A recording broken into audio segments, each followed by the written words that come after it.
close to 4 million practicing Satanists in the United States alone, based on my intelligence information. Like the priest mentioned, there's thousands of spirit worshippers, and only different societies of spirit worshippers in this world.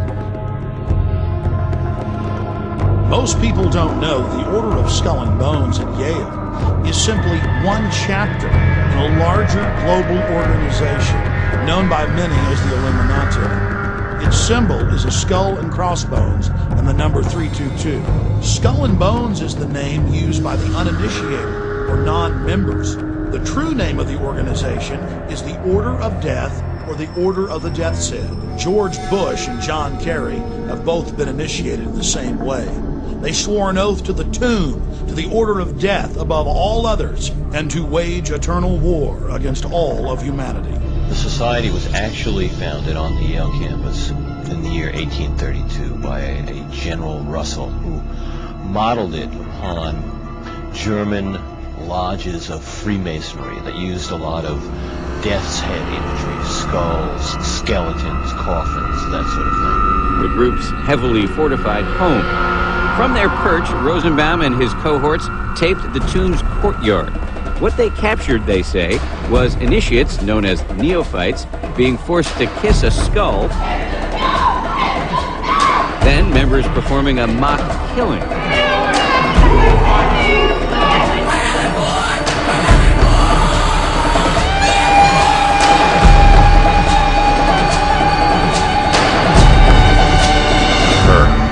Well, according to Skull and Bones legend, in 322 BC, which is why you see the number 322 associated with bones, the Greek orator Demosthenes died.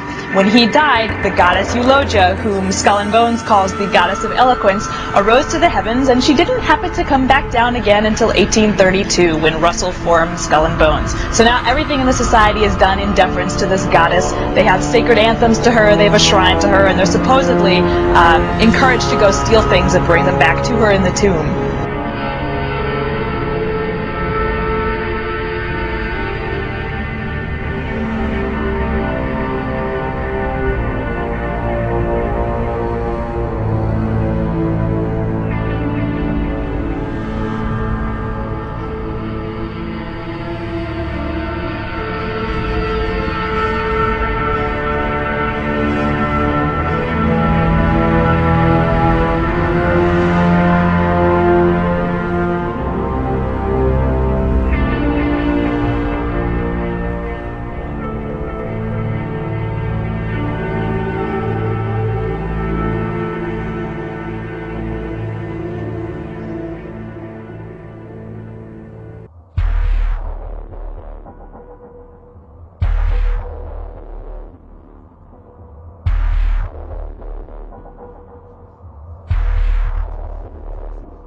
Now a question. What have Herbert Hoover, Art Linkletter, Jack London, and Richard Nixon all had in common? Well, they've all been members of the exclusive all-male Bohemian Club in California, where every year at this time, the elite from around the country get together for 2.5 weeks of fun and games.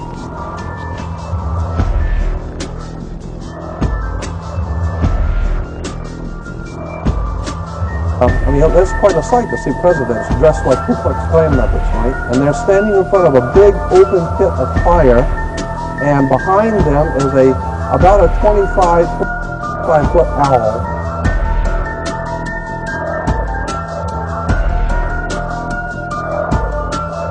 The Canaanite deity Moloch was worshipped in Greece, Babylon, and then later in Europe. It is normally symbolized by a bull or an owl, or some type of horned beast, and children are sacrificed to it.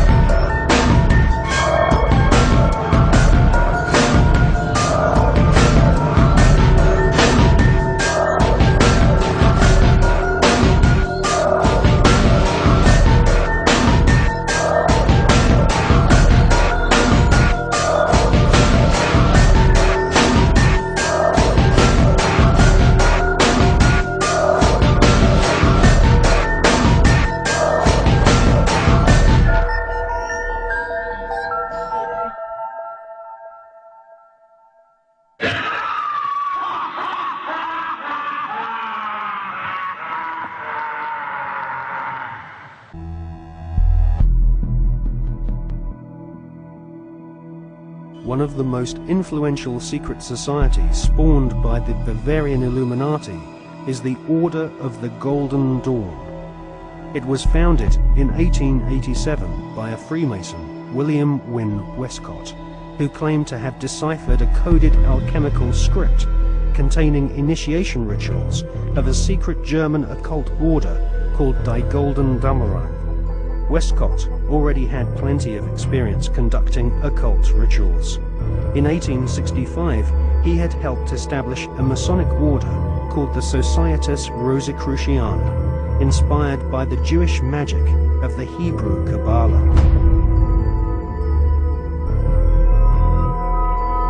These rituals are still enacted at study group meetings at the United Grand Lodge in London.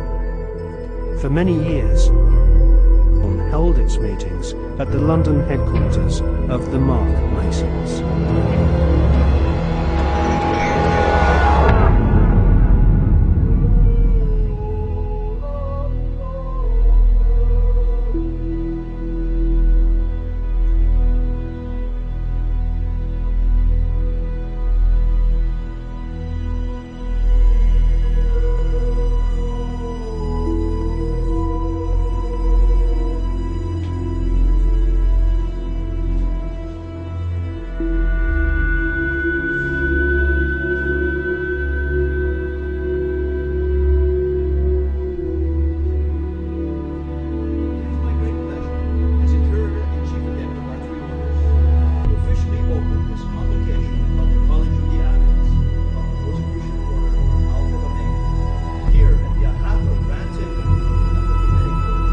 This is the complete system of magic of the Golden Dawn.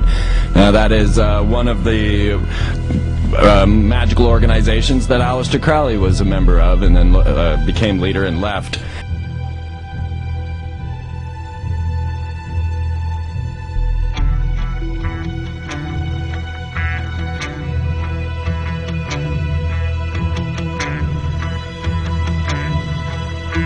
Now, what you must realize is, once you get up in the higher levels of Freemasonry, with like the Ordo Templi Orientis, the order of the OTO, this is sex ritual, is sex magic, and that's where you get all of these hermaphroditic sexual symbols like target sun sign.